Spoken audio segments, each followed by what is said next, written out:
Okay, good morning to all of you.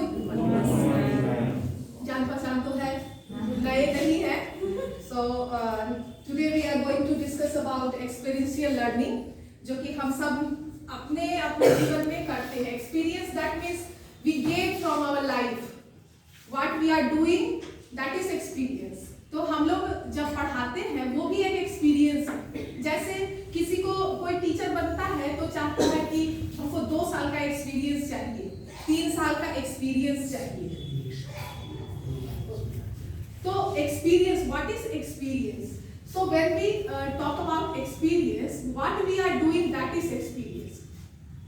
No matter it is failure और success, जो हम कर रहे हैं वो हमारा एक्सपीरियंस है. और हर एक्सपीरियंस हमें कुछ ना कुछ सिखाता है. और जब हम एक्सपीरियंस लेते हैं तो उस एक्सपीरियंस से कुछ सीख के जब हम उसकी कमी को छोड़ के आगे बढ़ते हैं, वो हमारी जीवन है. ना कि हम बार बार एक्सपीरियंस ले रहे हैं और उसी चीज को हम दोहरा रहे हैं, तो वो हमारा स्मार्टनेस नहीं है. वो हमारा स्मार्टनेस कब है? जब हम उस एक्सपीरियंस से कुछ सीख रहे हैं, उसमें क्या गलतियां हो गई, क्या कमियां रह गई, क्या और ऐड करना है और क्या नया हम इनोवेटिव उसमें ऐड कर सकते हैं. That is our smartness. And वो हमें आगे बढ़ने के लिए एनकरेज भी करता है और हम डेफिनेटली सक्सेसफुल होते हैं उसमें. तो हम लोग नेक्स्ट स्लाइड में देखेंगे कि कैसे एक बैलेंस यहाँ पर क्रिएट हो रहा है और हमें सिखाता कौन है. जैसे आप यहाँ देख रहे हैं, यहाँ दोनों तरफ, एक तरफ है मिस्टेक और एक तरफ है achievement. Okay, what is experiential learning? First of all we are talking about this. Experiential learning is hands-on learning, is about why, how and when the subject applies in your life. 3 questions are there: why, how and when. क्यों हमको करना है, okay, कैसे करना है और कब करना है. जैसे हम अपने जीवन में बहुत सारी परिस्थितियों को फेस करते हैं, बहुत सारे संकट, बहुत सारे प्रॉब्लम्स फेस करते हैं, तो nothing as a super power will do instead of us. कोई सुपर पावर वो करेगा नहीं, करना हमें ही होता है. दैट इज ह्यूमन बीइंग का नेचर है वो, ठीक है, जिसको हम लोग आगे देखेंगे. तो यहाँ कर रहे हैं कि why, how and when. Hands on learning, that means कि आपके हाथ में जब आएगा तब आप उसको करेंगे. दूर से देख के आप उसको कर नहीं सकते हैं. व्हाट्सएप पर एक वीडियो बहुत वायरल हुआ था. एक छोटा सा बच्चा जो घुटने के बल चलता है, उसको खड़ा होना भी नहीं आता है और पलंग से जब वो उतरना चाहता है तो पहले अपने फीट को पहले एक नीचे देखता है कि कितना नीचे और जाना है हमको. जब उसका पैर नहीं पहुंच पाता है तो एक पिलो लाके गिरा देता है. वो वीडियो हम नहीं अपलोड कर पाए, तो एक पिलो गिराता है, फिर वो देखता है कि क्या अब हम उतर जाएंगे, फिर भी वो नहीं सक्सेसफुल होता है, फिर दूसरा पिलो गिराता है. ऐसे करते करते वो 3-4 पिलो वहां गिरा के थोड़ा ऊंचा कर लेता है. अब फिर अपने फीट को उस पिलो पर डालता है और वो आराम से नीचे उतर जाता है. तो जब एक छोटा बच्चा कर सकता है तो हम लोग जरूर कर सकते हैं. और हम लोग अपने बच्चों को भी इसको सिखा सकते हैं. Nothing is failure. यहाँ फेलियर कुछ भी नहीं है, सब कुछ एक्सपीरियंस है. तो यहाँ कह रहा है कि जो हम बच्चों को देते हैं 70% ऐसे है, remember when the concept is experienced. What concept we are giving to the students, they remember 70% of that what they are experiencing. जो वो कर रहे हैं, ठीक है, वो कर रहे हैं, उसको वो 70% तक याद रखते हैं, भूलते नहीं हैं. But the 10% are there, remember when the concept is just read. लेकिन जब हम उसको सिर्फ पढ़ाते हैं through book, blackboard, हम उसको पढ़ने के लिए बोलते हैं या रिमेम्बर करने के लिए बोलते हैं, तो ओनली 10% उनके माइंड में जो है वो स्टोर रहता है. लेकिन जब हम उसको करने के लिए देते हैं, जब वो खुद उस चीज को करता है, तो 70% उसको स्टोर हो जाता है और फिर उसको वो याद रखता है. ठीक है, तो यहाँ कह रहा है कि जैसे हम यहाँ देख रहे हैं तराजू है, that is consequences. Consequences means परिणाम, result. What is the result? तो मिस्टेक्स होता है, हम उससे लर्न करते हैं, फिर हम अचीव करते हैं और उस मिस्टेक को पीछे छोड़ के आगे बढ़ने की कोशिश करते हैं. और यही है एक्सपीरियंशियल लर्निंग. यहाँ पर अब्रॉड में यूएनए स्टूडेंट्स के लिए कुछ कॉन्सेप्ट दिया गया है एक्सपीरियंशियल लर्निंग के लिए. Experiential learning is the process of learning through experience. It is a hands-on approach to education that moves beyond the classroom and provide a more involved way of learning. That means beyond the classroom, not only in the classroom. We can use this beyond the classroom. और अभी जब online classes होते हैं तो उसका हम बहुत benefit उठाते हैं। खासकर मैं अपने क्लास में बहुत बेनिफिट हूँ, जैसे कि बायो पढ़ाते समय प्लांट डिसीज जब पढ़ा रहे थे तो मूंगफली का पौधा मेरे गार्डन में था और उसमें जो ब्लाइट जो डिसीज है उसको दिखाने के लिए हम डायरेक्ट अपना वीडियो ऑन करके बच्चों को दिखाए कि देखिए आप, ये प्लांट डिसीज है, लीफ में ये लगा हुआ है दाग जो कि इंडिकेट करता है कि ये जो डिसीज है इस प्लांट में हो गया है। हम लोग अपने घर के भी चीज सामान को इस्तेमाल करके वहां पढ़ा सकते हैं, बहुत ही बेनिफिशियल हो जाता है। तो यहाँ पे दिया है क्लिनिकल एक्सपीरियंस, यानी क्लिनिकल किसी चीज को ऑपरेट कर देना। जब तक ऑपरेशन नहीं होता है तो उसका हम जान नहीं पाते क्या अंदर। मेरे घर में भी होता है, सबको पता है, और आप लोग भी बोलते हैं कि घबराइए मत, आगे कुछ उपाय हो सकता है ना। मोबाइल भी टूट जाता है, टैब भी टूट जाता है, तो ऑपरेशन होता है, उसको देखा जाता है अंदर में है क्या, कहाँ से मोटर निकलेगा। उसके बाद कोऑपरेशन, यहाँ शॉर्ट फॉर्म में कोऑपरेशन होना है, cooperation with each other. Classroom में अपने सहयोगियों के साथ कैसे हमको कोऑपरेट करना है। इंटर्नशिप, जो कि एनईपी में अभी दिया गया है, इंटर्नशिप बच्चों के लिए अभी डीआरडीओ ने लेटेस्ट अभी अपॉर्चुनिटी दी है ग्रेजुएट बच्चों को कि जो उसके साथ इंटर्नशिप कर सकते हैं 6 महीने के लिए। अभी लेटेस्ट आया था ये न्यूज कि डीआरडीओ जो है बच्चों को कैसे बच्चे जो उस फील्ड में काम कर रहे हैं they can go for internship. कुछ उनको मनी भी मिलता है, उनको सर्टिफिकेट भी मिलेगा, और 6 महीने का जो कोर्स है वो डीआरडीओ के साथ करेंगे, और हो सकता है इन फ्यूचर उनको वहां पर अपॉइंट होने के लिए ऐसा बेनिफिट मिल जाए। Practical, that is practice. जब हम प्रैक्टिस करते हैं तभी हम उसको सीखते हैं। Professional practice, professional practice means not only educational practice, not only book and copy pen. Professional, जैसे आजकल बेरोजगारी बहुत है, तो बेरोजगारी है तो हम लोग केवल सरकारी नौकरी पर डिपेंड ना रहे, तो हमारे पास कुछ प्रोफेशनल स्किल होगा तो हम प्रोफेशनली भी बहुत बूस्ट हो जाएंगे और अपने पैरों पर हम लोग खड़े हो सकते हैं। सर्विस लर्निंग, सेवा की भावना, कैसे बच्चों को सिखाएंगे। जब तक वो एक्सपीरियंस नहीं करेंगे, खुद से नहीं सीखेंगे, तो वो उसको अपने लाइफ में अप्लाई नहीं कर पाएंगे। शैडोइंग, शैडोइंग मतलब होता है कि अपनी गलतियों को पहचानना। शैडो वर्क होता है, जैसे हमारे अंदर कुछ कमियां हैं तो सबसे बड़ी चीज है ह्यूमन बीइंग की, we are not accepting our mistakes and our bad things inside our own, तो हम उसको एक्सेप्ट नहीं करते, तो उसको हम लोग शैडोइंग बोलते हैं। तो हम लोग अपनी गलतियों को एक्सेप्ट करेंगे तभी हम उन गलतियों को सुधार सकते हैं। जब तक हम ये सोचेंगे कि हमको तो सब कुछ आता है तो फिर हम कभी आगे सीख नहीं पाएंगे। सीखने की इच्छा होनी चाहिए, और ये ह्यूमन बिहेवियर है, कोई उम्र नहीं है, कोई सीमा नहीं है सीखने की, हम कभी भी सीख सकते हैं। उसके बाद है सिमुलेशन। सिमुलेशन मीन्स होता है कि किसी चीज का नाट्य रूपांतरण, या जैसे कि मान लीजिए कोई रियल लाइफ में कुछ घटना है तो उसका हम कैसे प्रैक्टिस करें आर्टिफिशियली, उस तरह का सेटअप तैयार करना। तो बच्चे जब यहाँ आर्टिफिशियली उस चीज को सीखेंगे तभी तो वो अपने रियल लाइफ में अप्लाई करेंगे। स्टडी अब्रॉड, यानी जब हमारे पास कुछ गुण होगा, हमारे पास कुछ स्किल होगा, then we get the opportunity to study abroad. Research, research means किसी चीज के बारे में फिर से खोजना। रिसर्च, दोबारा खोजना, किसी ने खोज दिया लेकिन अभी उसको फिर दोबारा खोजेंगे। जैसे कि डार्विन ने इवोल्यूशन का सिद्धांत दिया कि हम जो है ह्यूमन बीइंग पहले कैसे थे, होमो सेपियंस कैसे आगे बढ़ा, लेकिन उस डार्विन के सिद्धांत को अभी चैलेंज किया जा रहा है दूसरे साइंटिस्ट के द्वारा कि नहीं, ऐसे ह्यूमन बीइंग इवॉल्व नहीं हुआ था, उसके पीछे कुछ दूसरा क्यों है। तो दैट इज रिसर्च। वॉलंटियरिंग, जैसे आज हम वॉलंटियर कर रहे हैं,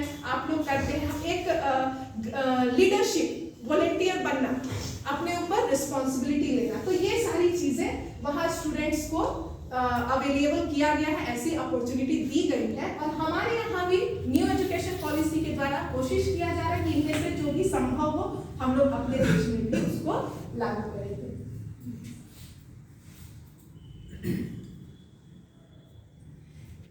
creating integrated learning experience in your course. Integrated learning experience, ILE इसको शॉर्ट फॉर्म में कहते हैं। ये एक प्रोजेक्ट वर्क है। ये ILE क्या है, जो कि आपको तैयार कर दे रहा है कि आप किसी भी चैलेंज को फेस कर सकते हैं। जैसे यहाँ पर प्रोजेक्ट के 2 टाइप है, यहाँ आप देख रहे हैं, प्लेसमेंट सर्विंग वल्नरेबल सेक्टर्स और दूसरा है community engage learning placement.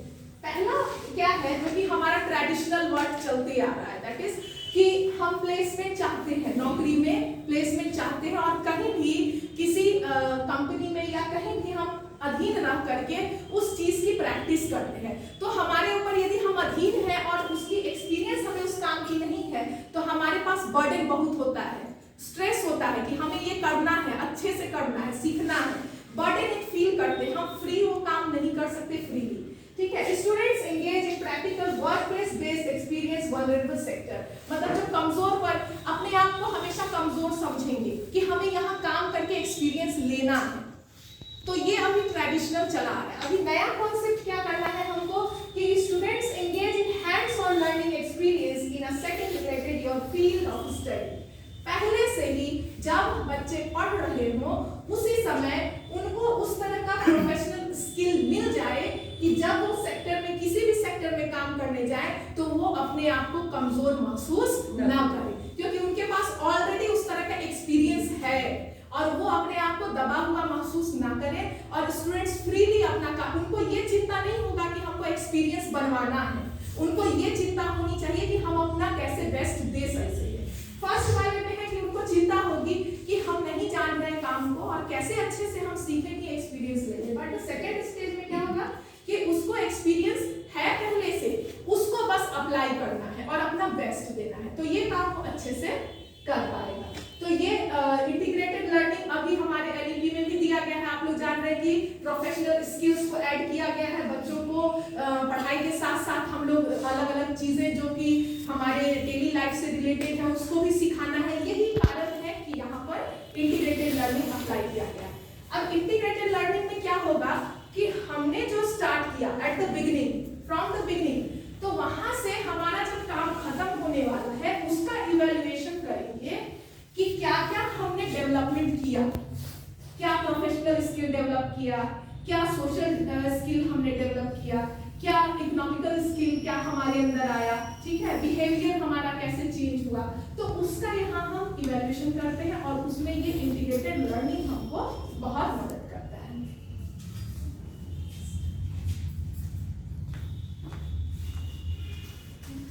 So to follow the experiential learning there is a cycle. तो ये साइकिल को बहुत अलग अलग ढंग से इसमें 2-3 साइकिल ऐड किया गया है, तो उसको हम लोग देखेंगे। सबसे पहला है एक्सपीरियंसिंग। एक्सपीरियंसिंग प्लान इवेंट और डूइंग एन एक्टिविटी। जैसे इसके तहत क्या होगा कि क्लास में हम लोग एक्टिविटी करा सकते हैं, हमारे पास सिलेबस बहुत है, टाइम कम है, हम लोग जानते हैं, हम लोगों का पूरा फोकस रहता है कि जल्दी से जल्दी सिलेबस कंप्लीट करें, लेकिन कभी कभी हम लोगों को फ्री टाइम मिल जाता है, जैसे लीजर पीरियड मिल गया, कोई टीचर एब्सेंट है, हम लोग उनके जगह पर चले जाते हैं, या फिर हफ्ते में एक दिन हम लोग इसके लिए निकाल सकते हैं। और जब बच्चे ग्रुप में एक्टिविटी करते हैं तो वो खुद करके सीखते हैं। फॉर एग्जाम्पल जैसे हम पढ़ा रहे हैं साइंस में, मान लीजिए फ्रिक्शन, ये मेरे बच्चे दोनों बना के दिए हैं हमको, 8 में है वो भी फ्रिक्शन पढ़ रहा है, उसको हम बोले कि दो आप बनाइए एरोप्लेन, ऐसे हम लोग बनवा सकते हैं और हम बनवाते भी हैं, क्लास में करवाते भी हैं बच्चों को। तो एरोप्लेन बनाइए। एक जो है हम सिखाते हैं कि fluid friction, that is from gases and liquid, है ना, तो उसके लिए क्या होगा, स्ट्रीमलाइंड बॉडी होनी चाहिए। तो streamlined body means pointed and, तो पॉइंटेड एंड होगा तो वो क्या करेगा, फ्रिक्शन को चीरते हुए आगे बढ़ेगा, उसको रिड्यूस कर देगा। तो फिर यदि हम 2 एरोप्लेन बनवाए, उसमें हम बोले कि ठीक है अब इसका आप शेप जो है चेंज कर दीजिए, जैसे ये स्ट्रीमलाइन था इसको आप मोड़ दीजिए, ये स्ट्रीमलाइन नहीं रहेगा, इसका जो ब्लंट एंड जो है वो ब्लंट हो जाएगा। अब देखते हैं कि क्या वो उतनी ही दूर जा सकता है। तो दोनों बच्चे दोनों उड़ा करके इसको देखें और ये एक्सपीरियंस किया हुआ है, हम यहाँ भी देख चाहेंगे कि किसी को हम बुला करके कि वो देखें एक्सपीरियंस करके। तो इसका जो है डिस्टेंस, बस इसमें क्या होना चाहिए कि सेम फोर्स अप्लाई होना चाहिए, ये नहीं कि इसको ज्यादा तेजी से फेंकिए, इसको धीरे से नहीं, फोर्स जो अप्लाई होगा वो सेम होगा। तो हम रिजल्ट क्या देखेंगे कि जो स्ट्रीमलाइन है it will take more distance than this, ठीक है। तो ये जो ब्लंट एंड वाला है ये ज्यादा डिस्टेंस तय नहीं करेगा। बेटी मिस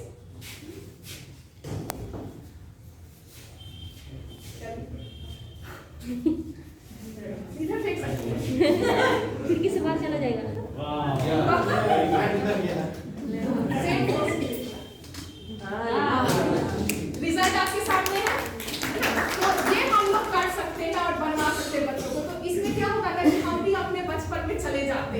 है ना, कॉपी का पेज फाड़ फाड़ के क्लास के पीछे बहुत देर पेज बनाते थे।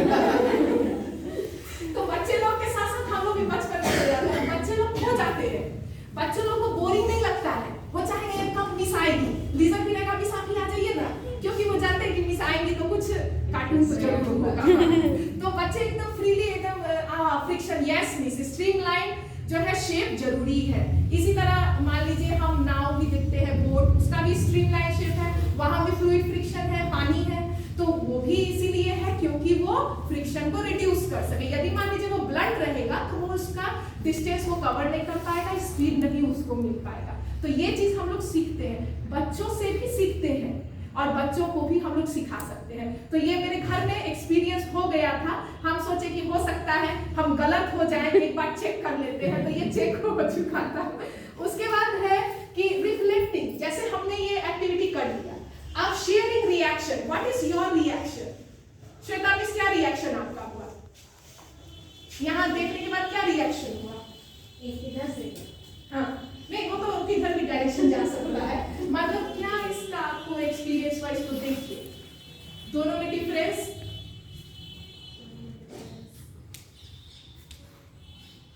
कोई बता सकते हैं? एक फोर्स लगाने पे वो ज्यादा दूरी गया और एक फोर्स लगाने पे वो कम दूरी गया। Very good, thank you. तो यहाँ पर हम उसको डिस्कस कर सकते हैं ना, sharing reaction, reporting on what happened and discussing pattern, what pattern we use, हम क्या पैटर्न यूज कर सकते हैं। ये साइंस में है, हम हिंदी में भी सर को हम बराबर देखते हैं, सर से ही सीखे हैं, सर को बराबर देखते हैं, सर भी बोर्ड पर बुला के वर्ड गेम्स कराते रहते हैं। तो हम लोग अपने अपने सब्जेक्ट में पारंगत है और हम लोग कर सकते हैं, अपने अपने सब्जेक्ट के हिसाब से हम लोग एक्टिविटी चूज सकते हैं। So many activities are there, है ना, यूट्यूब पर भी आपको मिल जाएगा, बहुत जगह आपको मिल जाएगा जहां से हम लोग उसको यूज कर सकते हैं। अब बात है कि dynamics in order to get insight into the experience, जो एक्सपीरियंस है वो इनसाइड, दैट मींस अंदर से, है ना, इनसाइड मतलब अंदर से आपको समझ में आना चाहिए। एक इनसाइड लर्निंग थ्योरी है, किसने दिया है वो इनसाइड लर्निंग थ्योरी? बताइए जल्दी। इनसाइड लर्निंग थ्योरी, चलो बीएड किए हैं पता कोहलर ने दिया है इनसाइड लर्निंग थ्योरी। तो यहाँ पर कह रहे हैं कि हमने जो किया उसको हम क्या एक्सपीरियंस कर रहे हैं उसको डिस्कस करेंगे, ठीक है। जनरलाइजिंग मतलब डिस्कसिंग पैटर्न। अब आपस में जैसे बच्चों ने बना लिया, आपस में अरे तुम्हारा जो प्लेन है इतना दूर गया, मेरा तो इतना ही रह गया, अटक गया, जरूर वो डिस्कस करेंगे, तुम कैसे बनाया, हो सकता है इसमें और कुछ चेंज कर दे बच्चे, हम तो एक ही चेंज किए, बच्चों का दिमाग और साइंटिफिक होता है, हो सकता है उसको ये जेट प्लेन बना दे, इधर से मोड़े, तो वो और करना शुरू करेंगे, वो घर में वो और शुरू हो जाएंगे अपना दिमाग लगाना। तो उसको हम डेली लाइफ से कैसे रिलेट करेंगे, दैट इज जनरलाइजिंग। जो हम कर रहे हैं क्लास में एक्टिविटी, उसको हम डेली लाइफ से कैसे रिलेट कर दें कि डेली लाइफ में भी ऐसे होता है, बाबू ऐसे प्लेन उड़ता है जिसके कारण इसका बॉडी स्ट्रीमलाइन होना चाहिए। हम लोग उसको डेली लाइफ कुछ अपने एक्सपीरियंस जो हमारे आजकल में जो घटना होती है, हम अपनी बात भी कर सकते हैं कि हाँ ये ऐसे, तो रिलेट करना, discussing pattern and how what people have learn relate to the real world, that is evolution करना, इवैल्यूएशन, सॉरी, रियल वर्ल्ड से उसको जोड़ देना, रियल वर्ल्ड से कैसे हम उसको जोड़ेंगे। आफ्टर दैट अप्लाइंग, यानी जीवन में उसको अप्लाई करना है, हमने जो किया उसको अप्लाई करना है। Using what they have learn, changing old behaviour, मतलब पहले जो बिहेवियर था, पहले जो हम कर रहे थे उसको चेंज करके कुछ नया हम उसमें अप्लाई कर लें, ताकि हमारा जो रिजल्ट है वो क्या हो जाएगा, और बेहतर हो जाएगा, है ना, और अच्छा मिल जाएगा और हम लोगों को अच्छा कुछ रिजल्ट मिल जाएगा। तो ये साइकिल है, इसी को हम लोग थोड़ा दूसरे रूप में भी देखते हैं। कंक्रीट एक्सपीरियंस, कंक्रीट मतलब होता है जब तक हम उसको करके देख रहे हैं, एक्ट डू एक्सपीरियंस, ठीक है, तो उसको नाम दिया गया कंक्रीट एक्सपीरियंस। दूसरा है रिफ्लेक्टिव ऑब्जर्वेशन, हम लोग देखेंगे कि हो क्या रहा है ना, ऑब्जर्वेशन करेंगे, उसके क्या कर रहा है, look back and assess what went well, not so well, क्या सही हुआ क्या गलत हुआ, ये भी देखना है।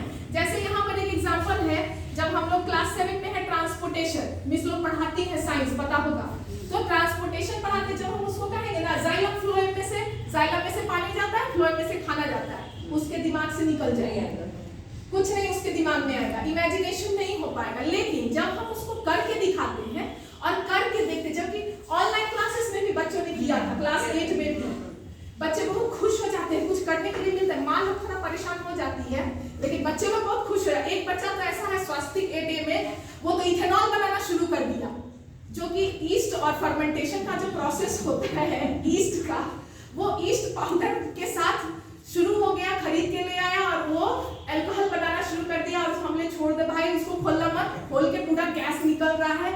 तो ये बच्चे में क्यूरियोसिटी आती है। जब हम इस तरह का एक्टिविटी कराएंगे ना, तो बच्चे बोर नहीं होते हैं, वो और जानने की इच्छा रखते हैं। तो जब ट्रांसपोर्टेशन हम लोग पढ़ाते हैं, यदि हम कलरफुल वाटर, देखिए प्लेन वाटर रखेंगे तो दिखेगा नहीं, तो यहाँ कलरफुल वाटर यदि हम रख देंगे तो पानी जो एब्जॉर्ब करेगा, आप इसको देखिएगा, लीफ जो है कलरफुल हो जाएगा, इसका वेन्स में कलर आ जाएगा। बच्चा तुरंत समझ जाएगा कि ओ पानी तो नीचे से ऊपर जरूर आया, इसका मतलब कुछ सिस्टम है जो यहाँ पर काम कर रहा है। प्लेन वाटर उसको नहीं दिखेगा। तो यहाँ पर फेलियर क्या हो गया है कि ज्यादा ट्रांसपोर्टेशन नहीं हो पाया, क्योंकि हम ये प्लांट सुबह डाले हैं। हाँ, ये इट टेक्स सम। तो यहाँ पर क्या कर रहा है कि फेलियर भी आपको देखना है, क्या सही हुआ और क्या गलत हुआ। तो इसको हम सुबह में डाले हैं, यदि रात में डाल देते तो उसमें क्या होता, पूरी तरह से वो रेड हो जाता, वो कुछ टाइम ले लेता और रेड हो जाता। तो उसको हम लोग को देखता है। फिर है abstract conceptualisation, make sense of the experience, draw conclusions. जो एक्सपीरियंस हमने किया, क्या एक्सपीरियंस हमने किया है, उसका एक सेंस बनाना है और उसका कंक्लूजन निकालना है कि क्या कंक्लूजन आपको मिला। ठीक है, जैसे मैथ्स पढ़ाते हैं तो शेप बच्चों को हम लोग IASF में ट्रेनिंग थी 2020 में, फादर से हम छुट्टी भी लिए थे 2-3 दिन के लिए। उसमें सिखाया गया कि आप दूसरी जगह मत जाइए, आपके घर में चकला बेलना है ना, आप बच्चे को उसी से सिखाइए। उठाइए चकला, कहिए दिस इज सर्कुलर, बच्चा बहुत अच्छे से समझ रहा है।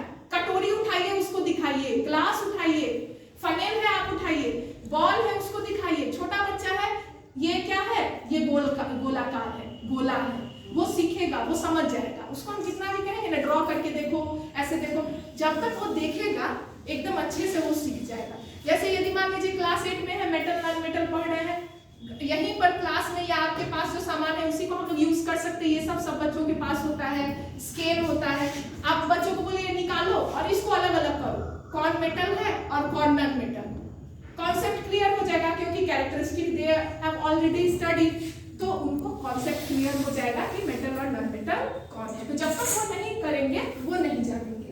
And last is active experimentation, let's to your conclusion, consist plan of action, है ना। Test your conclusions, that means कि आप अपने कंक्लूजन्स को कितना अप्लाई कर रहे हैं। Active experimentation, apply your experience in your action. जो हम काम कर रहे हैं यू हैव टू अप्लाई। बच्चों को सिखाना है कि आप उसको अप्लाई करिए, जो आपने आज सीखा आप इसको घर में करके देखिए। अब ये साइकोलॉजिस्ट है एक, है ना, कॉल्स, ये कॉल्स साइकिल बहुत ही मशहूर है, ये साइकोलॉजिस्ट है, इन्होंने ये दिया है।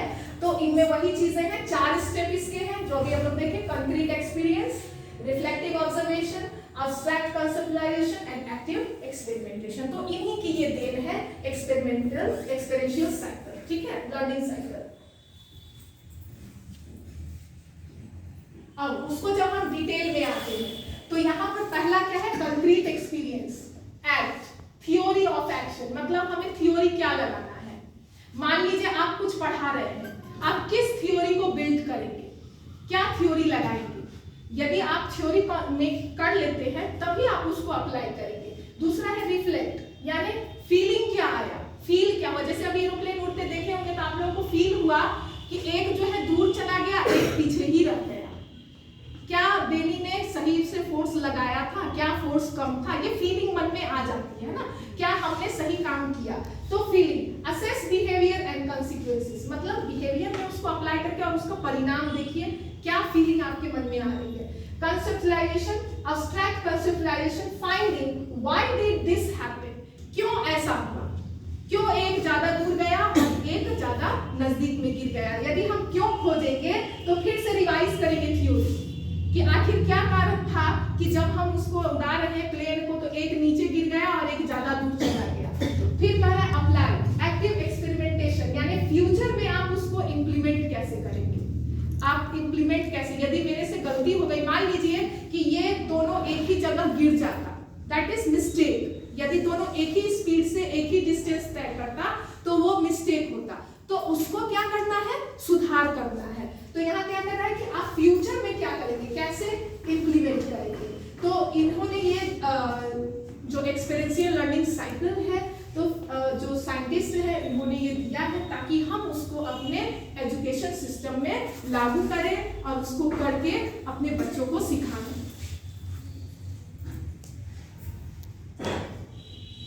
वही चीज है, पहला है आपको observe and experience, review experience, analyse, evaluate, apply in task, evaluate, monitor and improvement. यहाँ एक वर्ड अलग से है, इम्प्रूव, मतलब कि जब हम अलग से सीख के उसके बाद उसको अप्लाई करते हैं तो वहाँ सर्टेन इम्प्रूवमेंट होना चाहिए, इम्प्रूवमेंट होना चाहिए। यानी हमने जो एक्सपीरियंस किया फिर से हम उसी को दोहराएंगे नहीं, हम उसमें क्या करेंगे, कुछ नया देंगे और उसको इम्प्रूव करेंगे।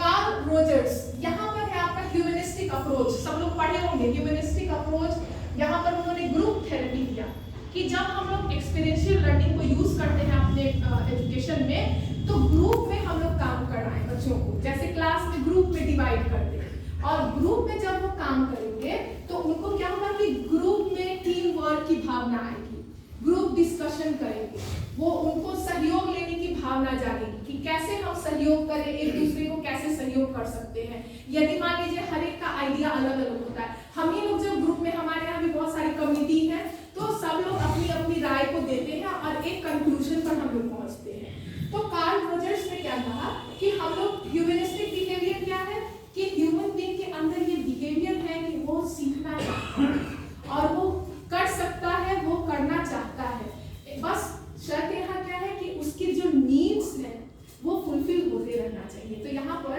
उन्होंने ह्यूमनिस्टिक थ्योरी दिया कि उसकी नीड्स कैसे, तो जैसे आप एग्जांपल सुन रहे होंगे mid day meal, mid day meal क्यों दिया गया, सबसे पहले जैसे बच्चे स्कूल में आए, है ना, स्कूल में आए, उसका दूसरा एक उद्देश्य ये भी था कि बच्चे ये बहाना ना करें कि बच्चे भूखे हैं लग रहे हैं और पढ़ने पर ध्यान नहीं दे रहे हैं। तो ये क्या कहा गया कि नीड उसका फुलफिल हो जाएगा, यदि पेट भरा रहेगा तो बच्चा ध्यान से पढ़ेगा। जैसे छोटा बच्चा है, उसको मम्मा जो है दूध पिला देती है, वो खेलते रहता है, यानी उसका नीड फुलफिल हो गया है, तब वो अपना काम कर रहा है, वो खेल रहा है। तो यहाँ क्या कर रहा है कि हम वो डेवलप कर सकते हैं और वो सिंगल ना करके हम ग्रुप में कर सकते हैं। तो कार्ल रोजर्स ने ग्रुप थेरेपी दिया और इसमें उन्होंने कुछ पॉइंट्स को बताया। तो उन्होंने क्या कहा कि ग्रुप काउंसलिंग होना चाहिए। ग्रुप काउंसलिंग मतलब एक दूसरे से डिस्कशन करें और एक दूसरे के विचारों का आदान प्रदान करें। ग्रुप डायनामिक, हर कोई भाग ले ग्रुप में, ये नहीं कि कोई एक सिंगल आदमी भाग ले रहा है, नहीं, सब लोग भाग लेंगे। लीडरशिप स्टाइल, सब लोग भाग लेंगे लेकिन उसमें एक लीडर होना चाहिए। तो ये भावना बच्चे में आएगी कि हम यदि अच्छा करेंगे तो हम भी लीडर बन सकते हैं, कल को के हम यदि अच्छा परफॉर्मेंस देंगे तो जरूर हम लीडर बन सकते हैं। टेक्निक फॉर ग्रुप काउंसलिंग, क्या क्या टेक्निक हम लोग यूज कर सकते हैं ग्रुप में काम करने के लिए। तो ये सारे कुछ ऐसे फैक्टर्स है जो उन्होंने कार्ल रोजर्स ने ग्रुप थेरेपी में दिया था और ये ह्यूमनिस्टिक अप्रोच है। इसमें नेक्स्ट स्टेप भी हम लोग देखेंगे।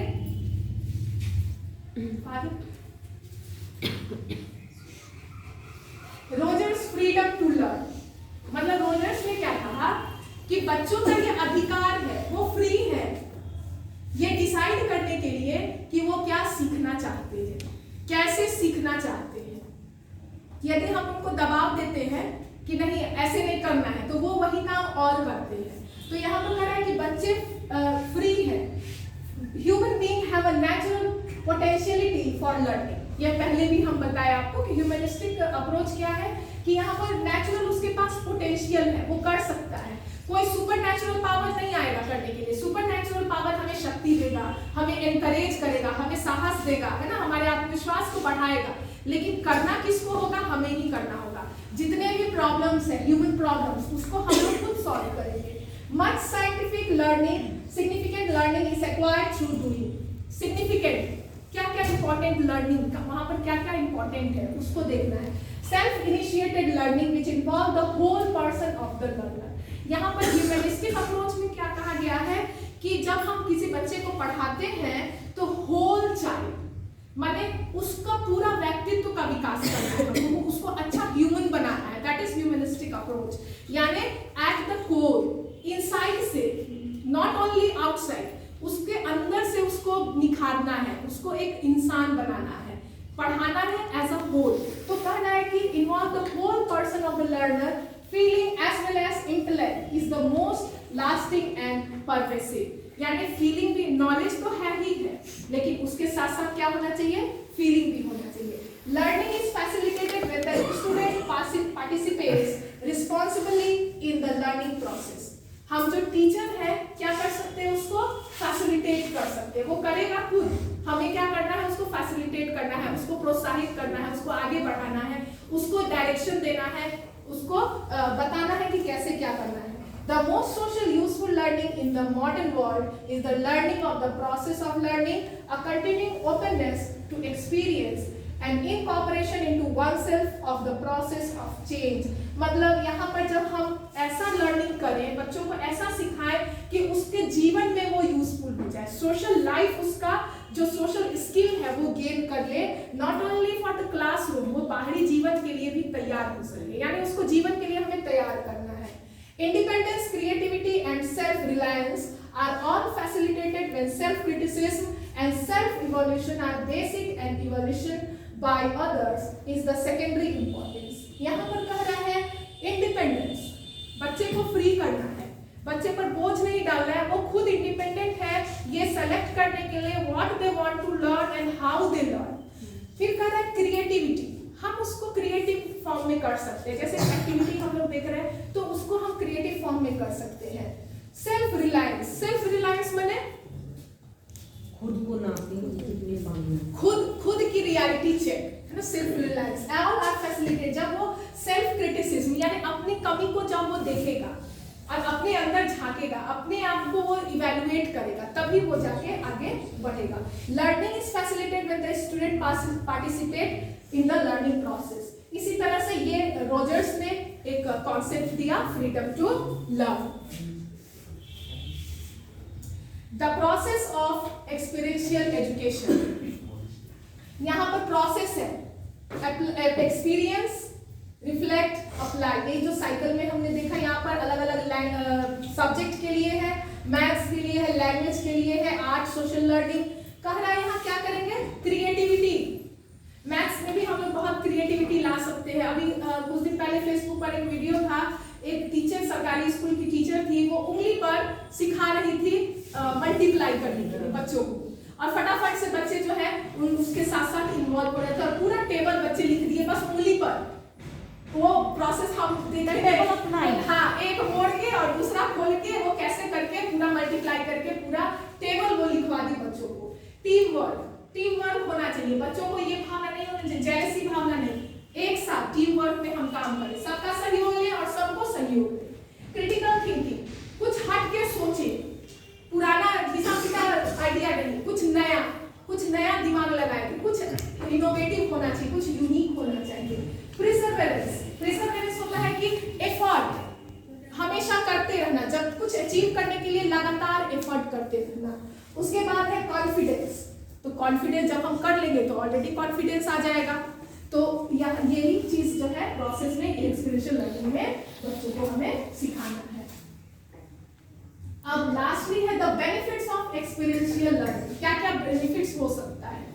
डीपर इंसाइट, मतलब बच्चे हैं जो नॉलेज लेंगे, जो हम लोग पढ़े अपने स्कूल में वो अभी तक जिंदा है, ये नॉलेज बच्चों में आनी चाहिए। यानी अंदर से उनको पता होना चाहिए कि हमने क्या सीखा है, बस ऊपर से ये नहीं कि 10 दिन के लिए याद कर लिया, एग्जाम लिख लिया फिर भूल गए, ऐसा नॉलेज उनको नहीं देना है। हमको कैसा नॉलेज देना है कि वो आगे उसको अप्लाई कर सके, जब वो बड़े हों तो उसको अप्लाई कर सके। That is deep insight. Long lasting learning, लंबे समय के लिए हमेशा ये उसको याद रहेगा कि एरोप्लेन बनाए थे, एरोप्लेन बना के हम उड़ाए थे क्लास में, ये एक्टिविटी उनको याद रहता है, घटना उनको याद रहती है कि ऐसा करने से ये होगा। तो ये लॉन्ग लास्टिंग लर्निंग होगा यदि हम उसको करके दिखाएंगे और बच्चे खुद करके देखेंगे।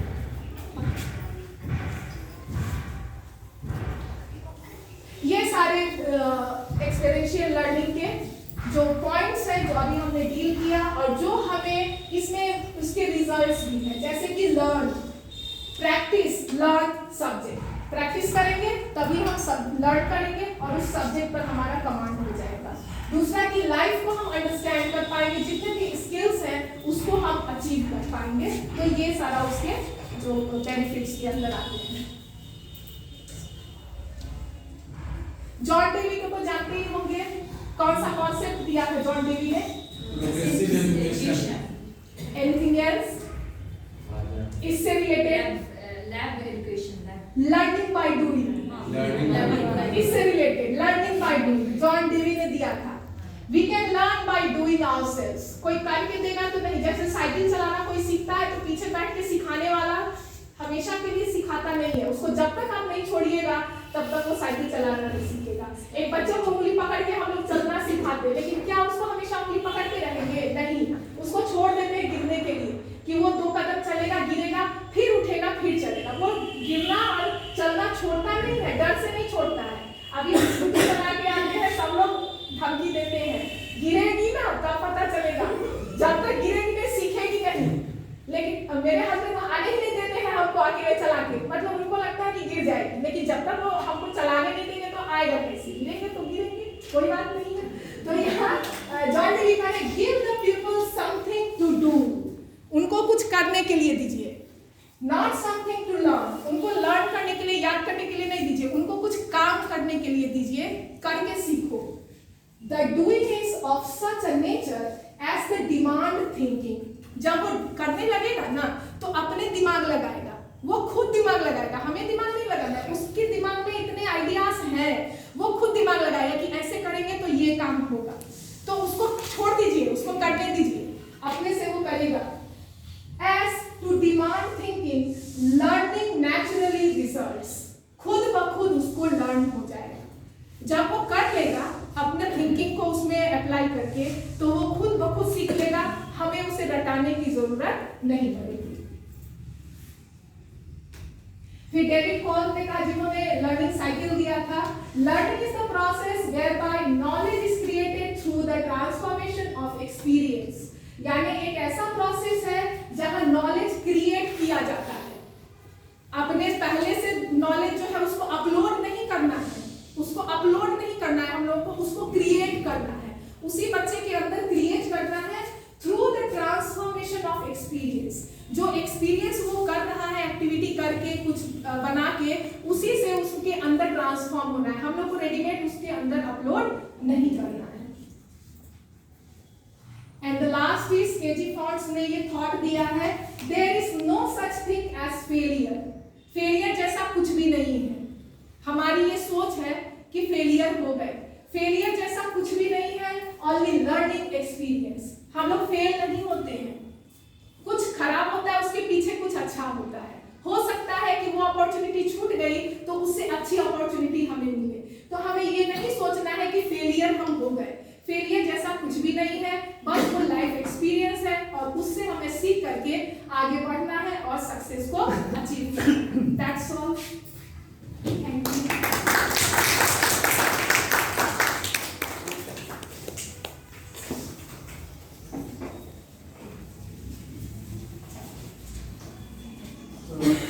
सेशन, मुझे ऐसा नहीं लग रहा था कि कोई पहली बार दे रहा